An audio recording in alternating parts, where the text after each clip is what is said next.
called a battery-operated alarm. These alarms do not require hardwired units like a one that's interconnected to your house. Nowadays, smoke alarms are battery-operated that if one sounds, they all sound. And never ever pop the battery out like I just did because I'll show you a demonstration. It's $250. That never ever pop the battery out unless you're changing the I can't battery. remember what his height was. And I don't know if you can do this, but if you're making on YouTube, this, and then I'll put the door on. Get on your tricycle, start riding. Hold on. I haven't even gone. It's a little hard. Hold on. There we go. Why would they do vertical? Pop the battery. You take it Why out. are they doing vertical leap and hockey?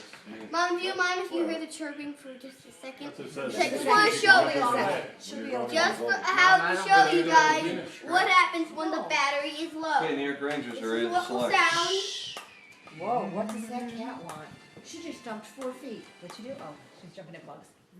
This is what's going to happen when the battery's low. Oh, Mark, you just walked right in front of the video. Mark, Oh my you gosh, just were in the video. Stop chirping. Your butt, your ass was in the video. Oh my god. It's gonna get all the YouTube hits. All over YouTube. Your ass is on Do you mind if I YouTube. test it because it's not chirping? Go for it. Go for it. We're making a video. Oh, ooh, that worked. There we go. And that's my video for the fire alarm. And thanks for watching.